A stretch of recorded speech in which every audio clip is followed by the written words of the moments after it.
Tonight's keynote speaker, Shirley Hahn, principal of Global Consult LLC and co-founder of United Women's Sports NIL Agency.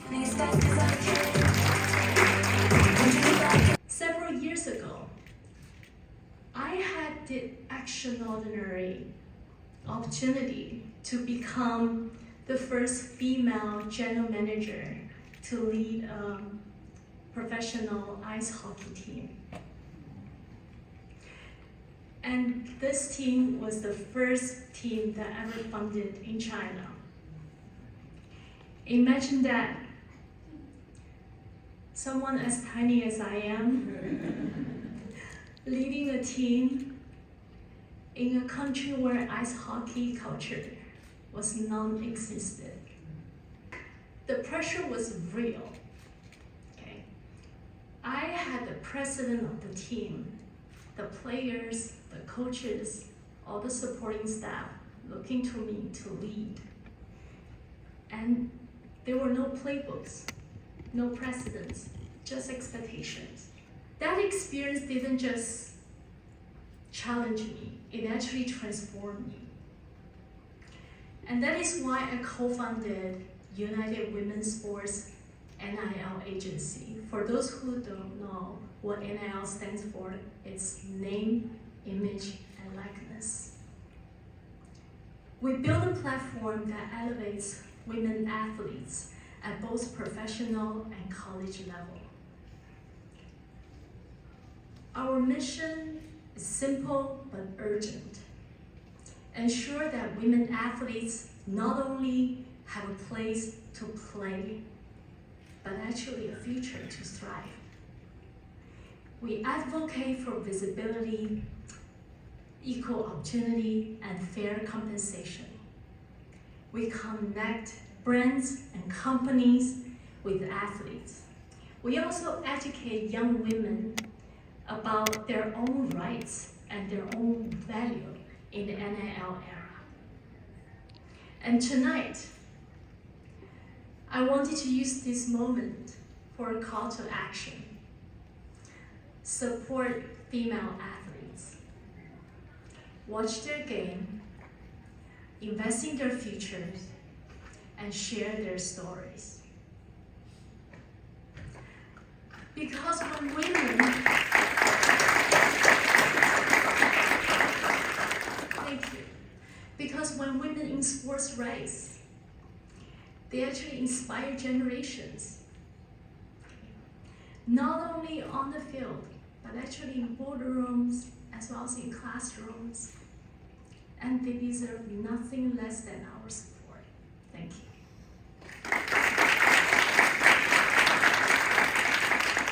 Being a woman, I don't know whether you notice the sound just plays as I enter here on the stage.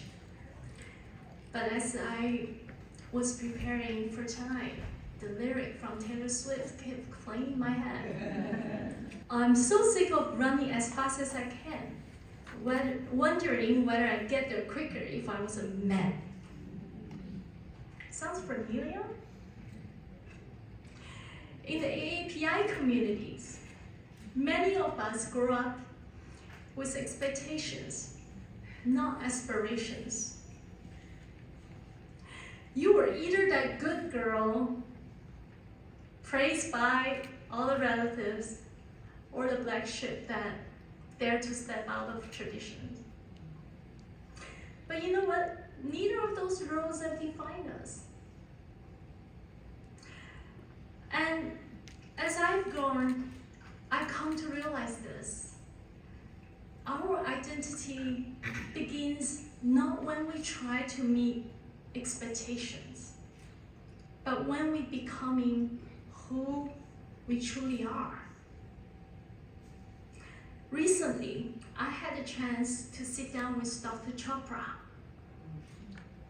He sat down with me and he looked me into my eyes and said something I will never forget. He said, Shirley, remember this. There are two births in one's life. The day you were born and the day you discover your Dharma. Your Dharma is your calling. your inner compass, and your purpose.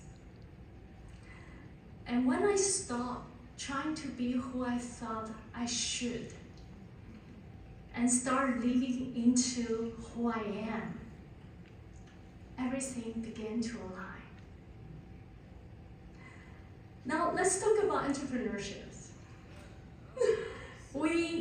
It's not about being that CEO or having the perfect pitch deck. It is actually about believing your ideas that matters and it can make other lives better.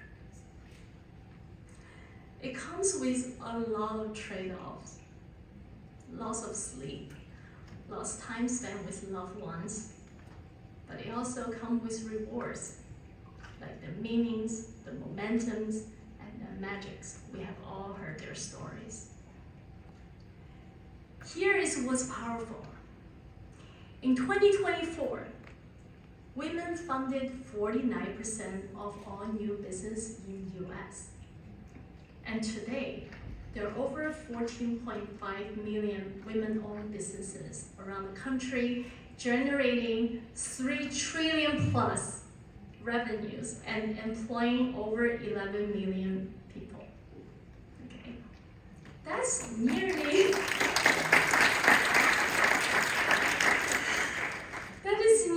half of the nation's startup energy. And it also proves that entrepreneurship starts with choices. It starts with when a woman decides, my idea matters, and I will build it. So look at the industries that we have touched today and where women thriving. AI education, health tech, feminine care, sustainable materials, inclusive food with a big dream, and adaptive children's fashion. Thank you all.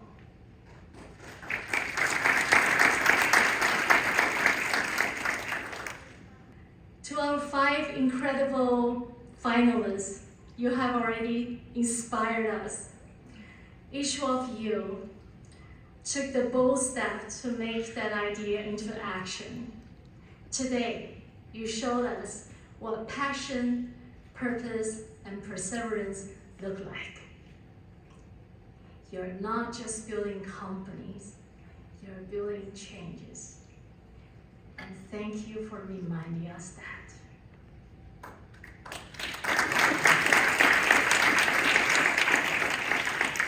I also want to take a moment to acknowledge the California Asian Pacific Chamber of Commerce for the vital work that they do.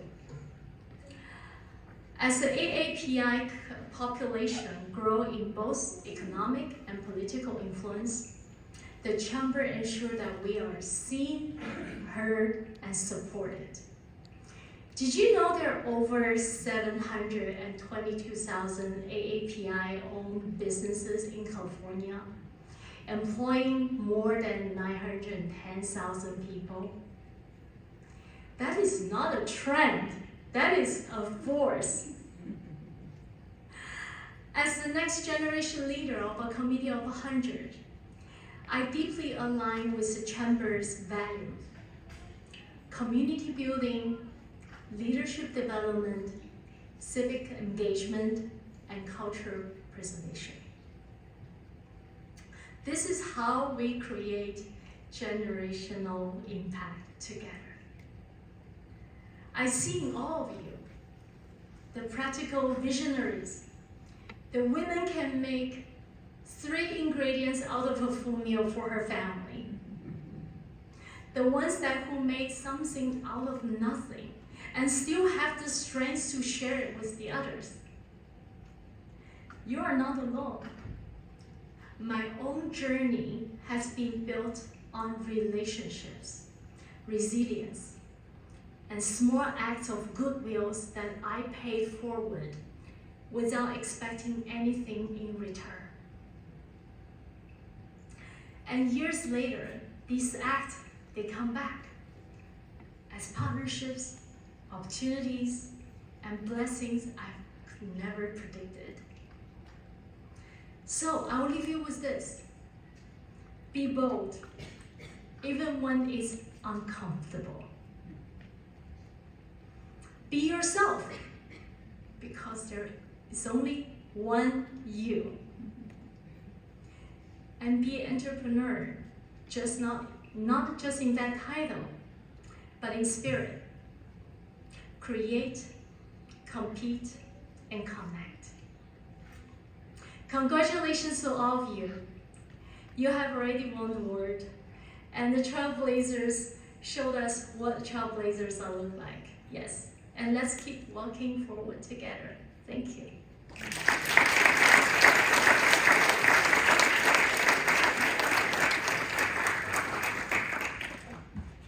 Okay.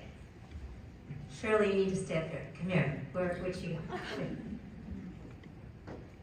That was so inspiring. I have a couple questions I'd love to ask. Does anybody here in the audience have a question? Shirley, because I have a lot of them. We have a little bit of time for the judges reach their decision, but you know, you are so inspiring, and you talk about the fact that you started a president of an NHL hockey team. Yeah, the agency, the NL agency that we co-funded now started from a beautiful story when I was running as a general manager of a professional ice hockey team. So how did you, I just have to ask this, how did you get to become the general manager of a professional hockey team? Okay, that is a very good question. Yeah. I would say I did not earn my place, but I was appointed because I was working for a family office at the time. And the hockey team was actually an important investment project by our family office.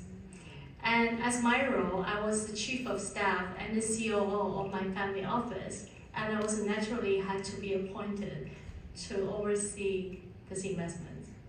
So everything was self-taught and self-learned. And my co-founder now for our NIL agency was actually, she's from Brown, and she was our head coach for the national team. Yes.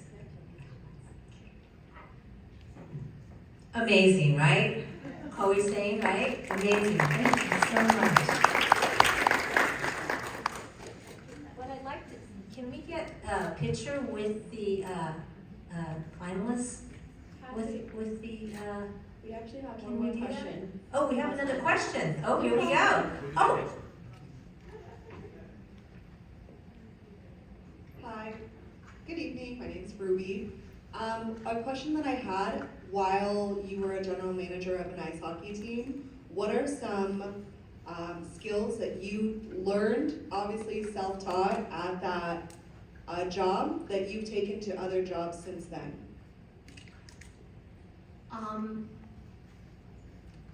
It was a very difficult job, and I didn't even know what role I was stepping into. I guess I said yes because I has always been fearless, and I think the job skills I learned along that way, oh my gosh, there were so many, because, you know, like, we're a country that sports culture was not even there. We had to think, you know, just think about like a simple example of like a change room and then an ice rink, how we built the ice, and how we actually recruited all the players internationally from lots of countries like America, Canada, Finland, all the other countries that were, you know, ice hockey culture was already deeply rooted. But you know, when I met the team in China, they were very, very disappointed because they thought they were, you know, they signed it and they came, and then, so as a general manager, I was the only person to be complained to.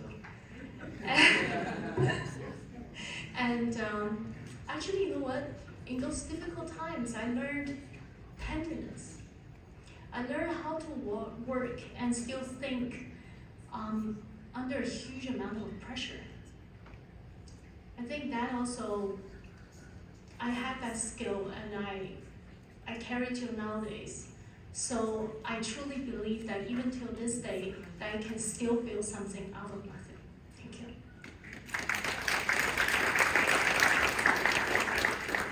Was that hockey team a women's team or? We had first funded the men's team, and then later we had 2 women's team. And the 2 women's teams are still running in Shenzhen.